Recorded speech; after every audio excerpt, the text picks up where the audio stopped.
ప్రేక్షకులకు నమస్కారం. ముందుగా గ్రేటాంధ్ర భక్తి ప్రేక్షకులందరూ కూడా శ్రీరామనవమి పండుగ శుభాకాంక్షలు. ప్రతి సంవత్సరం కూడా చైత్ర మాసంలో శుద్ధ నవమి రోజు మనం ప్రధానంగా రాముల వారి యొక్క జయంతిని వాడవాడలా కూడా భక్తిగా శ్రద్ధగా జరుపుకుంటాము. ఈ విషయం అందరికీ తెలిసిన రోజే. అంటే శ్రీరాముని యొక్క జన్మదినం ఈరోజు కాబట్టి స్వామివారిని ప్రత్యేకంగా కూడా పూజిస్తాం.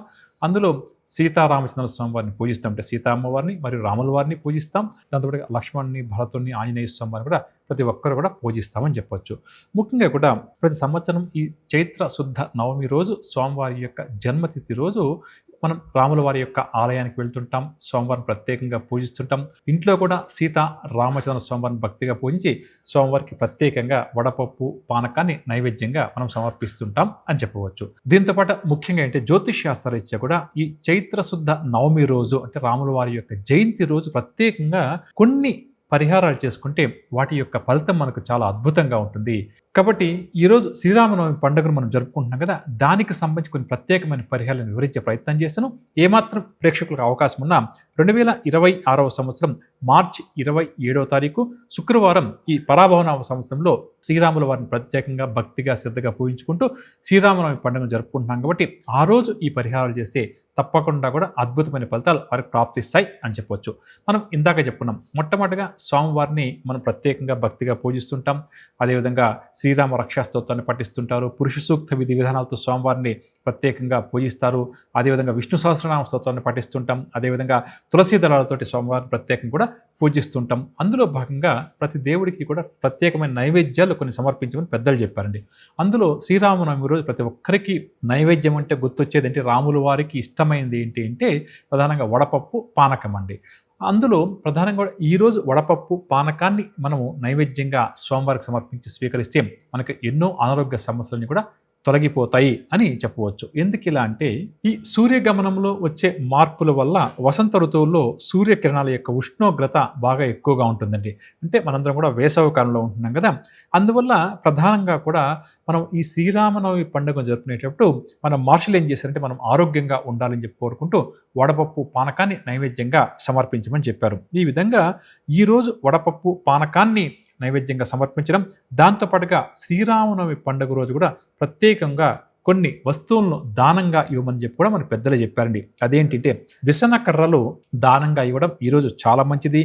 దాంతోపాటుగా చెప్పులు దానంగా ఇవ్వడం, గొడుగు దానంగా ఇవ్వడం కూడా చాలా మంచిది. ఈ విధంగా చేస్తే ముఖ్యంగా చెప్పులు అదేవిధంగా గొడుగును దానంగా ఇస్తే జాతకంలో ఉన్న శనిగ్రహ దోషం ఏదైనా ఉంటే కూడా తొలగిపోతుంది.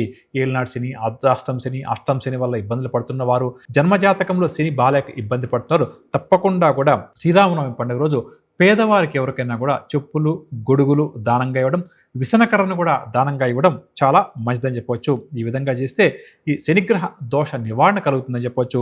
దాంతోపాటుగా ప్రధానం కూడా ఈ వడపప్పు మనం ఏ విధంగా తయారు చేస్తామంటే అంటే అందులో ఎటువంటి పదార్థాలు వాడతామంటే ముఖ్యంగా పెసరపప్పును ఈ వడపప్పులో వాడుతుంటాం కదా.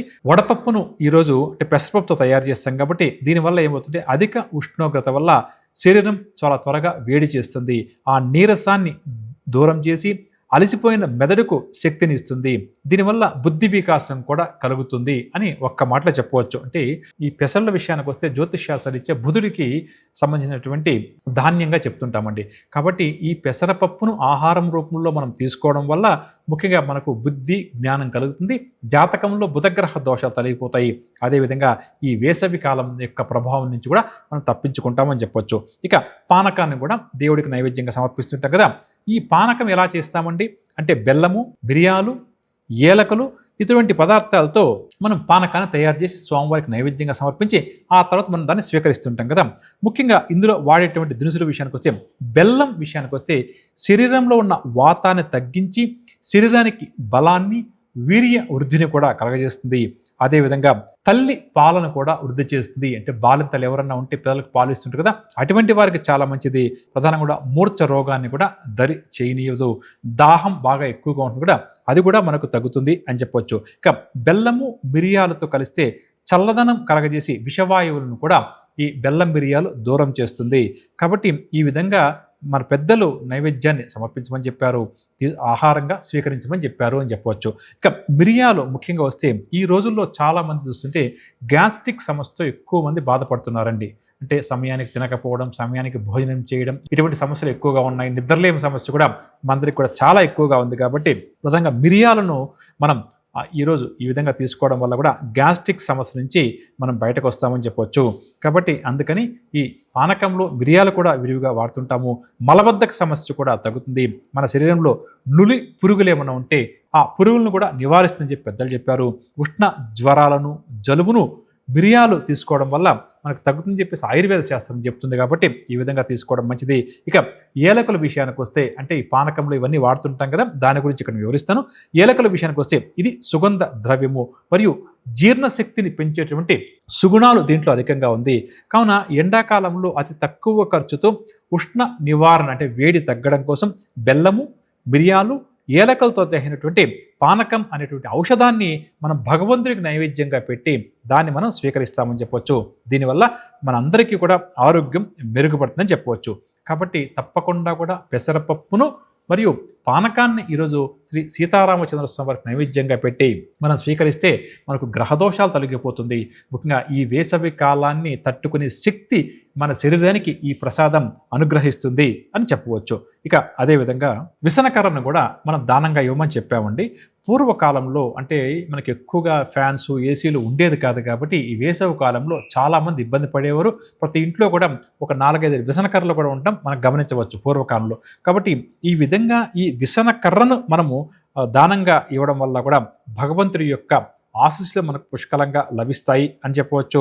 ఇక అదేవిధంగా ఇందాక చెప్పినగా చెప్పులు, గొడుగు ఈ రెండూ కూడా దానంగా ఇవ్వడం ఈరోజు చాలా మంచిది. కాబట్టి ఈ వేసవి కాలంలో బీదవారికి ఎవరికైనా కూడా చెప్పులు, గొడుగులను కొని ఇస్తే తప్పకుండా కూడా ఈ వేసవి కాలానికి చక్కగా వరకు ఉపయోగపడుతుంది. కాబట్టి ఈ విధంగా ఇస్తే జాతకంలో ఉన్న శనిగ్రహ దోషాలు కూడా తొలగిపోతాయి అని చెప్పవచ్చు.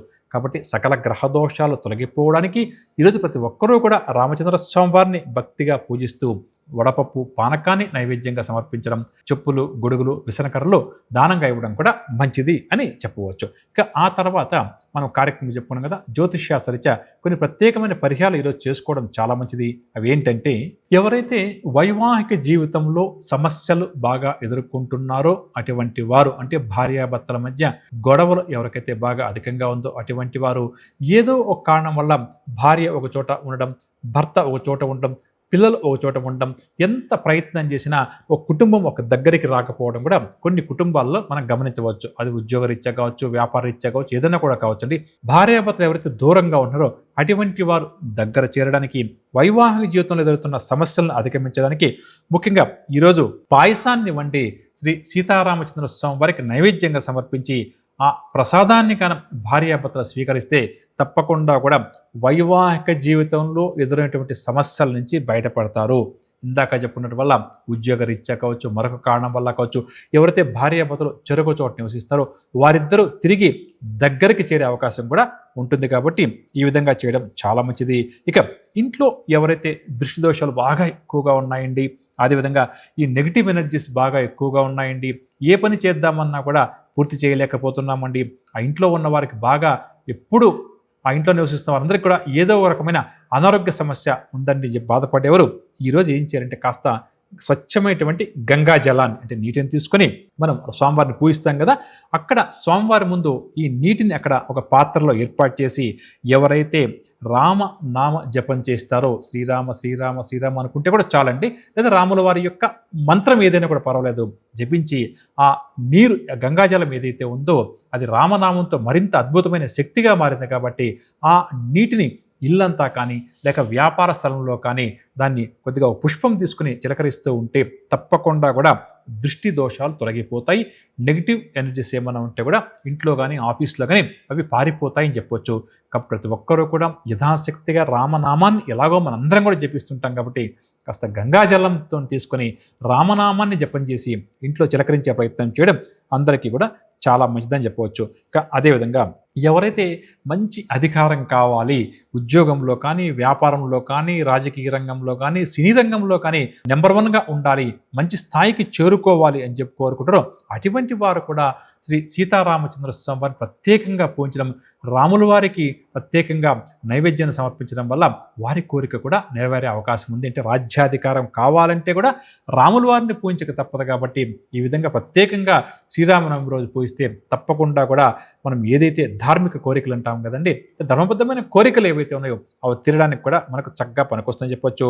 అదేవిధంగా మరొక చక్కటి పరిహారం, ఎవరికైతే వివాహంలో ఆటంకాలు ఎదురవుతున్నాయో, అంటే యువతి యువకులు వివాహ ప్రయత్నాలు చేస్తున్నప్పటికీ కూడా ఓ పట్టాన కూడా, అంటే ఏళ్ల తరబడి వివాహ ప్రయత్నాలు చేస్తున్న, మంచి సంబంధం కుదరక వివాహం అవ్వక ఇబ్బంది పడుతున్నారో అటువంటి వారు ఈరోజు ప్రత్యేకంగా ఇంట్లో కానీ లేక ఆలయంలో కానీ స్వామివారిని పూజించేటప్పుడు, లేదా స్వామివారికి కళ్యాణం ప్రత్యేకంగా సీతారాములు కళ్యాణం చేస్తుంటామండి, అటువంటి కళ్యాణంలో వీరు కూడా వెళ్ళి భాగస్వాములు అవ్వడం, అంటే పార్టిసిపేట్ చేయడం కూడా చాలా మంచిది. దాంతోపాటుగా తప్పకుండా కూడా అవివాహితులు కొద్దిగా బియ్యాన్ని తీసుకుని ఒక పసుపు రంగు వస్త్రంలో ఈ బియ్యాన్ని ఏర్పాటు చేయాలండి. అదేవిధంగా 7 పసుపు కొమ్మలు కూడా అందులో ఏర్పాటు చేయాలి. కొద్దిగా కుంకుమ పువ్వును కూడా కలిపే ప్రయత్నం చేయాలి. ఒక పసుపు రంగు వస్త్రం కావాలి, కొద్దిగా బియ్యము, తర్వాత 7 పసుపు కొమ్ములు, కొద్దిగా కుంకుమ పువ్వు కలిపి దీన్ని ఒక మూటగా కట్టే ప్రయత్నం చేయాలి. ఈ మూట ఏదైతే ఉందో మనం రాముల వారిని ఈరోజు పూజిస్తాం కదండి, అక్కడ ఏర్పాటు చేసి వెంటనే నాకు వివాహం జరగాలి అని చెప్పి సీతారామచంద్ర స్వామివారిని భక్తిగా శ్రద్ధగా ఆరాధించి స్వామివారి యొక్క స్తోత్రాన్ని పఠించే ప్రయత్నం చేయాలి. ఈ విధంగా అవివాహితులు చేసే ప్రయత్నం చేయాలండి.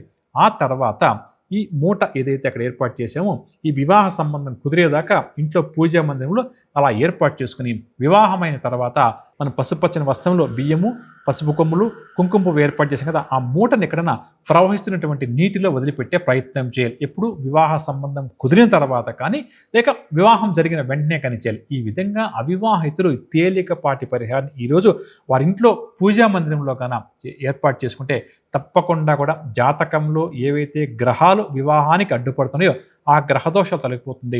మంచి భర్త, అంటే రాముడు లాంటి భర్త లేకపోతే సీతమ్మ తల్లి లాంటి భార్య లభిస్తుంది అని చెప్పవచ్చు. కాబట్టి ప్రత్యేకంగా శ్రీరామనవమి పండుగను జరుపుకునేటప్పుడు మన జాతకంలో ఉన్నటువంటి దోషాలు తొలగిపోవడం కూడా ఈ విధమైన పరిహారాలు పాటించడం అందరికీ కూడా చాలా చాలా మంచిది అని చెప్పవచ్చు.